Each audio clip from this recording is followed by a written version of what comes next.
Depuis 15 jours, Jean-Claude cueille des champignons en forêt. Pour cela, il a bricolé un drôle de panier. Le champignon qui est conservé 24 heures dans un sac en plastique pourri. L'année est exceptionnelle. Certaines espèces sont en avance. Au sein de la Société auboise de botanique, cet ancien pharmacien prodigue des conseils de récolte. Je montre que je coupe le pied du champignon, en dessous du pied, pour avoir le champignon en entier. La plupart des récolteurs de champignons transmettent l'information comme quoi il faut couper le champignon au milieu du pied et comme ça il va repousser. Les gens n'ont pas compris ce qu'était qu'un champignon. En fait, le champignon qu'on ramasse n'est que la fructification entre guillemets du mycélium qui est dans le sol et qui constitue l'ensemble du champignon. Des champignons parfois mortels. Pharmaciens et associations aident à faire le tri, par exemple pour distinguer une amanite.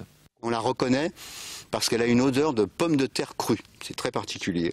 Une volve ou un bourrelet épais, un anneau, des lames blanches, attention, c'est une amanite et on risque de consommer l'amanite phalloïde qui est mortelle. Ces champignons sont accessibles en ce moment dans toutes les forêts de l'Aube. On peut aller récolter des champignons quand il n'y a pas d'obstacle concret tel qu'un panneau interdisant la cueillette ou une clôture d'une propriété privée.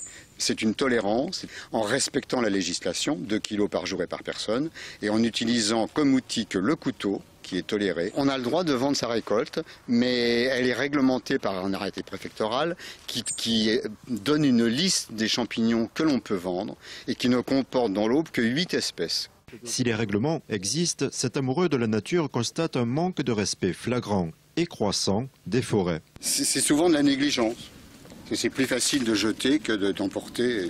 D'ailleurs, je vais l'emporter, mais bon, c'est qu'une goutte d'eau dans ce que je pourrais ramasser. Autre constat, des excès de cueillette de plus en plus fréquents. Il y a des réseaux de revente de champignons qui incitent ces gens-là, qui sont souvent des gens effectivement qui n'ont pas trop de ressources et pour qui c'est une aubaine de pouvoir ramasser les champignons et les revendre.